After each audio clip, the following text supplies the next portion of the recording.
possible. Mais les blonds épousent davantage, c'est une chose connue. La voilà encore avec ses idées de mariage. Je n'en rougis pas.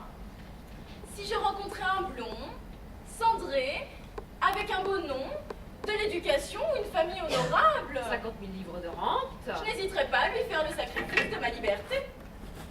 Elle me fait suer, ma parole d'honneur. Qu'est-ce que vous dites, monsieur Mariton? Moi, je ne m'occupe pas de vous. Je me chauffe les mains. Quel joli butor! Et d'une conversation. J'en ai peut-être plus que vous de la conversation. Seulement, je n'aime pas causer avec les femmes. Ce n'est pas instructif. C'est du babillage. Mais alors, et pourquoi êtes-vous entré dans un magasin de mode? Je suis rentré pour des raisons de santé. Ah ben... Avant, j'étais dans la droguerie. Une belle partie pour un jeune homme. Seulement, on me faisait piler à l'air dans la cour.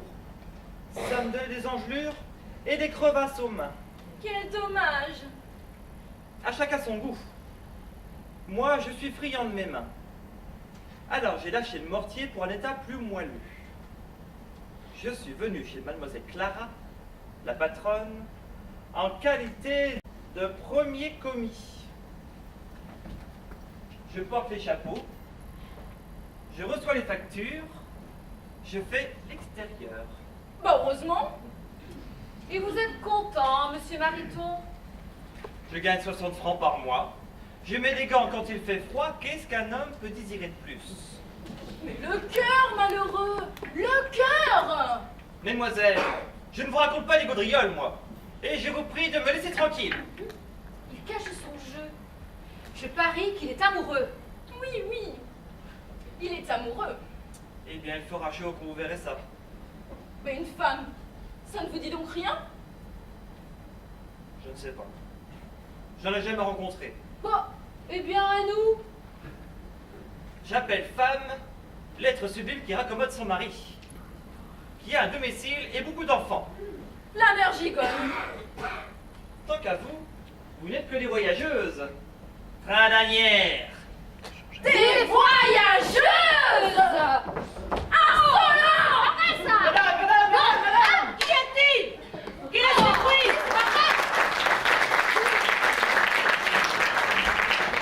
Madame, c'est monsieur Mariton qui nous dit de vilaines choses. Il propose de nous emmener dimanche à Agnières. Moi? Oui, oui, oui, oui, oui, oui, oui. Mademoiselle, au travail.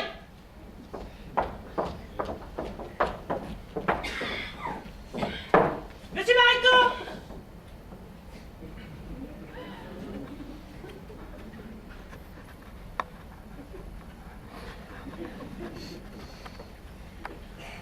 Depuis longtemps, je m'aperçois de vos allures. Mais madame... J'ai la prétention de n'admettre dans mes ateliers que des demoiselles irréprochables. Je les choisis. Quelle chance. C'est assez vous dire, monsieur Mariton, que les débauchés n'ont pas d'avenir dans cette maison. Mais madame... Laissez-moi parler. Que si une inclination que je ne saurais blâmer, puisqu'elle est dans la nature, vous a fait distinguer une de ces demoiselles. Moi? Mais parlez, monsieur Mariton. Je ne suis pas l'ennemi du mariage. Je connais trop les luttes du célibat. Mais madame... Orpheline à 16 ans, belle comme l'aurore, logée dans les environs de la caserne de la Nouvelle-France, avec des yeux et des cheveux à faire rêver messieurs les militaires. Qu'arriva-t-il? Rien! Absolument rien! Mais vous ne travaillez pas, mesdemoiselles! Vous êtes à bavarder! Un jour où nous sommes si pressés! Allons! À l'ouvrage! À l'ouvrage! Quel dommage. La patronne allait nous raconter ses farces. Eh bien, et vous, mademoiselle Angèle? Qu'est-ce que vous faites là? Madame, je demande un congé. Pour aujourd'hui? C'est impossible! Mais madame, je déménage. Ah bah, Comment? Encore? Ah ça, vous promenez donc vos meubles tous les 3 mois? Mais cette fois-ci, j'ai un bail. Je prends un appartement de 1000 francs. 1000 francs? Avec des glaces et une terrasse pour fumer. Vous fumez donc?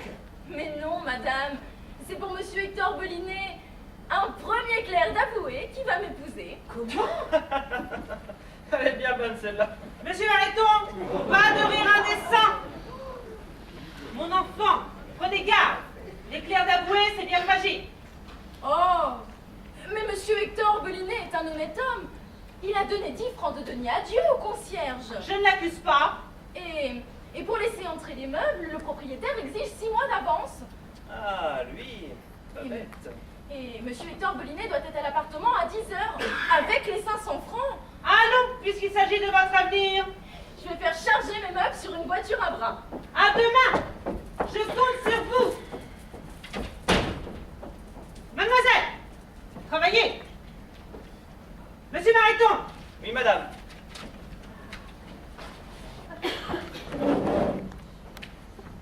Ce carton, rue du Cherche-Midi. Celui-ci, rue Saint-Georges. Celui-là, à Montet. Tout de suite, madame.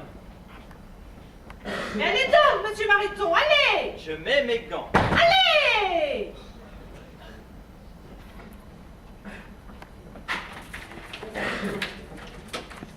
Oh, quel contretemps! Une ouvrière de moins.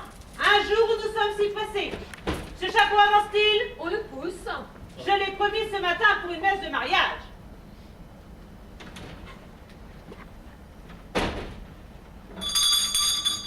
On sonne. Ah mon Dieu, je parie qu'on vient le chercher. Madame, je demande 1 million de pardon. Mais quel est ce monsieur? J'ai vu un écriteau. Je viens pour visiter l'appartement. Ne vous dérangez pas. Quand vous resterez là, le nez en l'air? Vous permettez? Ceci est le salon. 1, 2, 3, 4, 5, 6. 6 mètres de large, sûr. Vous permettez? Mais qu'est-ce qu'il fait? 1, 2, 3, 4, 5, 6. Il est carré. Ce salon est carré. Maintenant, voyons voir la chambre à coucher. Elle n'est pas faite. Ma chambre n'est pas faite. Eh bien, ça m'est égal, je sais ce que c'est. Non, monsieur. J'ai prévenu le concierge que je ne voulais pas laisser visiter l'appartement avant 11 heures. Il n'en est que 10. Mais puisqu'il m'a laissé entrer, On a eu tort. Pas avant 11 heures. Je suis dans mon droit. vous me mettez à la porte, madame. Vous me chassez? Non, monsieur. Eh bien, elle n'est pas commode, celle-là. Bon, j'ai encore 1 heure à attendre.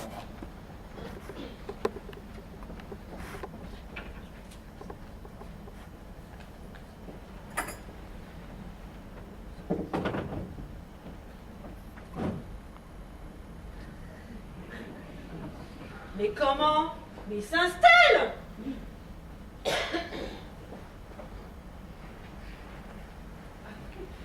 Ceci est la cheminée? Bah, probablement. Tire-t-elle bien? C'est très important. Ça, monsieur, mais est-ce que vous allez rester là? Oh, mais le tuyau est bien étroit. Vous devez le faire ramoner à la corde. Il ne s'agit pas de ça. Je vous demande si vous comptez rester là.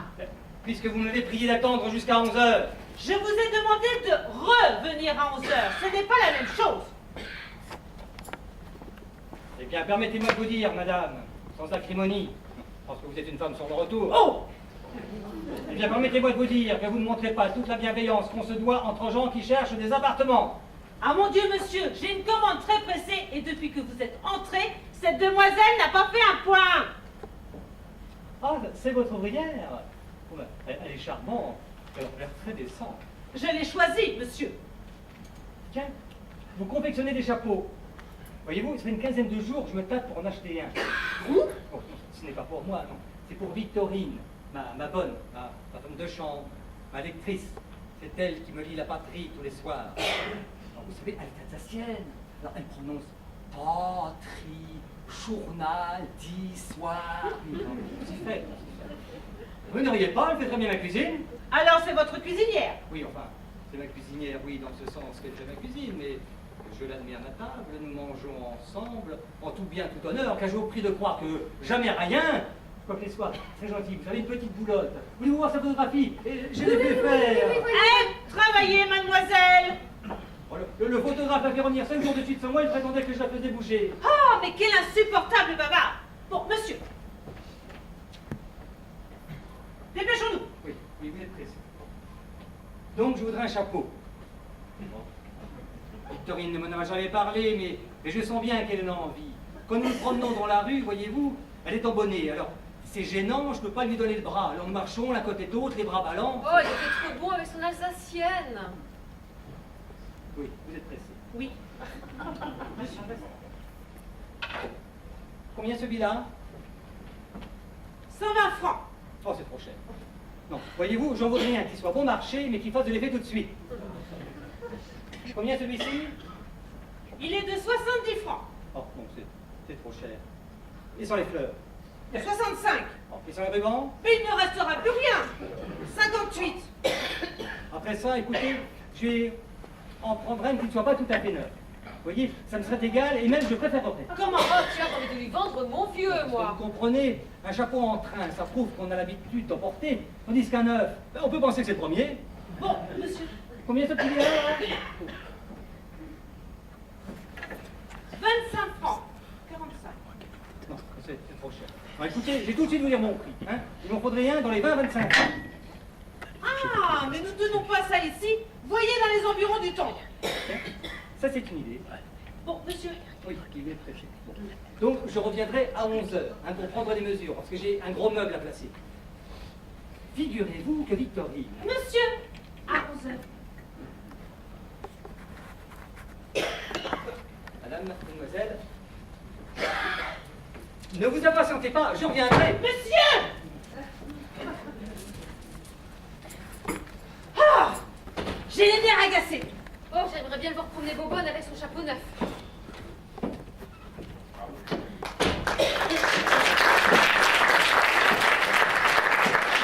Madame Clara, Monsieur Bardas de la Stringui, mon propriétaire. êtes-vous seul? Ah non, vous le voyez. Ce n'est pas le propriétaire. C'est l'homme privé qui désire avoir avec vous 5 minutes d'entretien. De quoi s'agit-il? L'affaire réclame le secret. Faites-le vide. Bien. Rentrez, mademoiselle. Le chapeau est presque terminé. Il n'y a plus qu'un coup de fer à donner au ruban. Dès qu'il sera fini, vous irez le porter.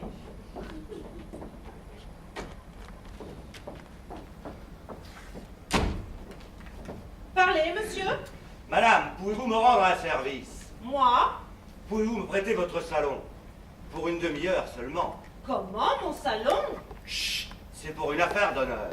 Un duel, à votre âge. Je suis un ancien garde du corps. Et devant la pointe d'une épée, les gardes du corps n'ont pas d'âge. Oh, messieurs les militaires, comme c'est beau. Alors comme ça, vous voulez vous battre dans ce salon? Une. Deux. Fin. Mais comment, Madame Clara? Mais vous connaissez l'escrime? C'est-à-dire, mon frère était prévôt dans la garde. Mais quelle est la cause de ce duel? J'ai été insulté hier de la façon la plus grave dans un restaurant du boulevard. Comment cela? Je dînais avec Madame Bardas de la Stringui. Nous touchions au dessert. Lorsque 3 jeunes gens, excités sans doute par les fumées d'un vin généreux, passèrent un peu trop bruyamment auprès de la table que j'occupais avec Madame Bardas de la Stringui. L'un d'eux eut l'inconvenance de vouloir allumer son cigare à la lampe posée sur notre table. J'allais lui faire d'énergiques représentations, lorsque par un mouvement involontaire, je l'accorde, mais triste conséquence de célibation, il renversa la dite lampe, et toute l'huile se répandit sur la robe de Madame Bardas de la Stringui. De l'huile à quinquer? Je l'avoue, je ne fus pas maître d'un premier mouvement. Un soufflet. Je lui criai, prenez garde, pauvre imbécile. Ça valait bien ça. Ce petit monsieur se fâche. Je lui montre alors la robe de ma femme, toute ruisselante d'un liquide oléagineux. Il m'appelle vieil empaillé et me jette 25 louis sur la table en criant « Voilà pour le dégraisseur !» Oh, c'est bien ça, 500 francs. Comment c'est bien ça? Une pareille impertinence, c'est à lui couper la figure à coups de cravache. Mais je n'en avais pas.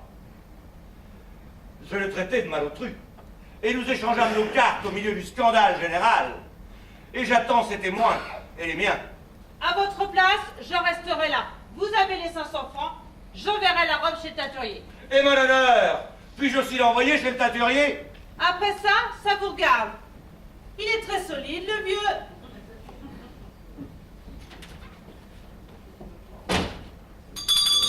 On sonne. Ce sont sans doute les témoins. Je vous laisse, personne ne viendra vous déranger. Il est 11h02. Je suis exact. Un étranger. Messieurs, vous me permettez de déposer mon parapluie?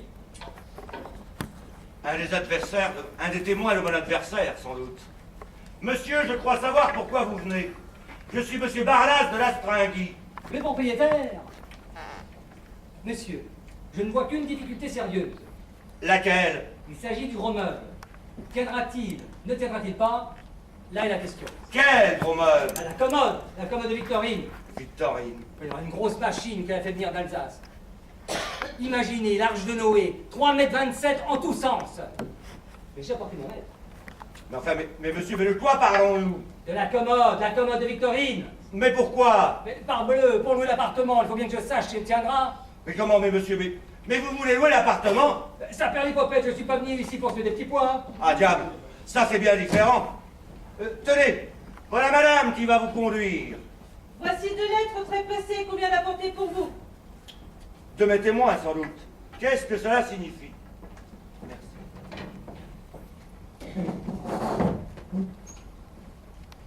Monsieur Pomparel. Jamais cela ne tiendra dans le salon. Le diable l'emporte avec son chalet.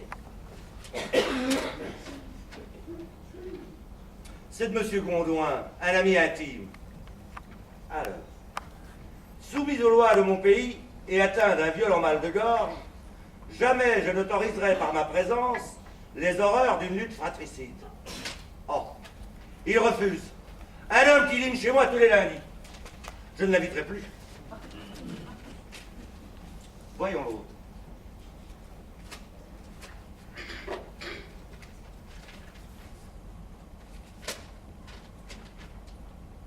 Impossible, cher ami, je mets du vin en bouteille. Oh, mais allons, mais il faut que je trouve d'autres témoins. Ah non, mais finissez donc, c'est insupportable. Mais quoi donc? C'est ce monsieur qui grimpe partout sur les meubles avec son maître. C'est un maniaque. En ce moment, il est perché sur le piano. Bon, je dois m'absenter pour une demi-heure seulement. Si ces messieurs se présentent... Les témoins de l'autre? Oui, vous les prierez d'attendre. Bon, je ne sais pas où je vais trouver les témoins. C'est pas ça. Tiens, mais j'y pense. Mon notaire. Mademoiselle.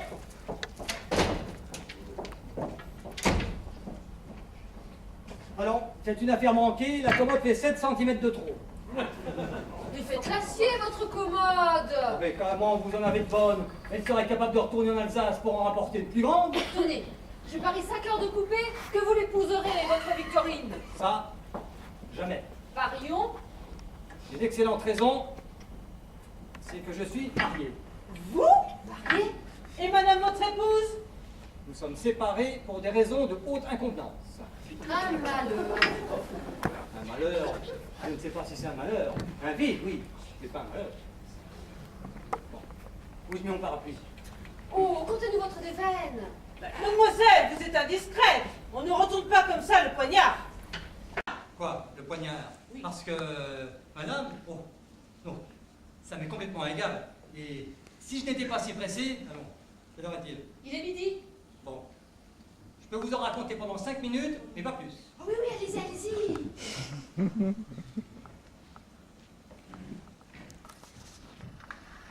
Je tenais un restaurant rue Bandard, au pied de mouton incomparable. J'avais la renommée. Non, parce qu'il ne faut pas croire que tout le monde sache faire un pied de mouton, parce que si la sauce n'est pas bien dite, viens te promener.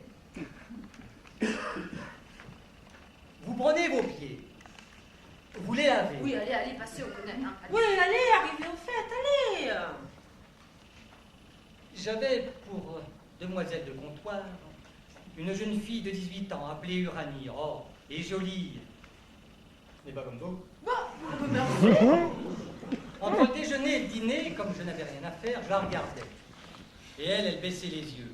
C'est ça qui m'a fichu le temps. Si j'ai un conseil à vous donner, mademoiselle, c'est de baisser les yeux. Oui, on connaît ça, hein. Marchez. Je lui offris ma main avec mon établissement. J'avais 41 ans et je me portais comme le pont neuf. Elle accepta. Au bout d'un mois, je m'aperçus qu'elle avait un défaut. Elle aimait les sucreries. Elle était chatte. Bah, il n'y a pas grand mal à cela. Ben, pour une modiste, sans doute, mais pour la femme d'un restaurateur, ben, c'est désastreux. Elle mangeait tous les petits fours. Les garçons étaient toujours à me demander « Monsieur, il n'y a plus de petits fours, on demande des petits fours. » Mais parbleu, j'en ai acheté ce matin. « Mais c'est madame !» Enfin, c'était une petite grignoteuse.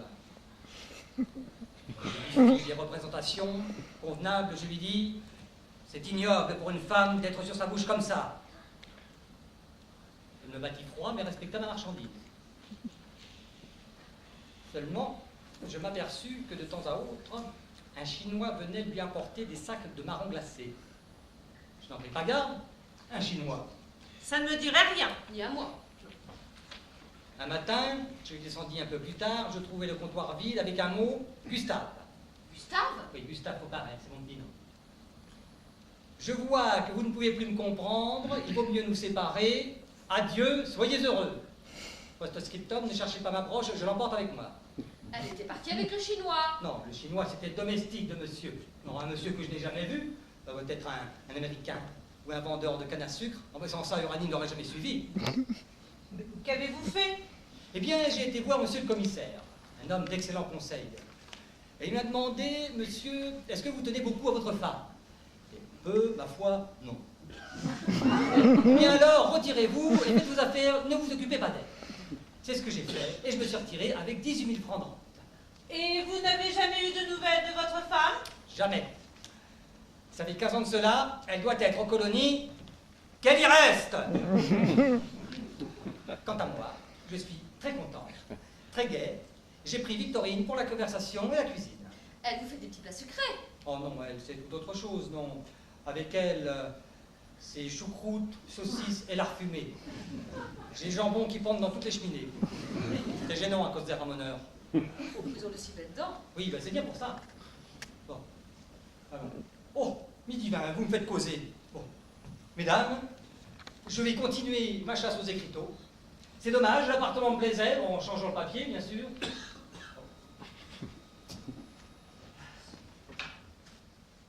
Mademoiselle, mesdames. Satan est commode. Adieu, Gustave. Oh! Mais quel insupportable bavard! Oh, il est bon homme. Il raconte ses malheurs en souriant.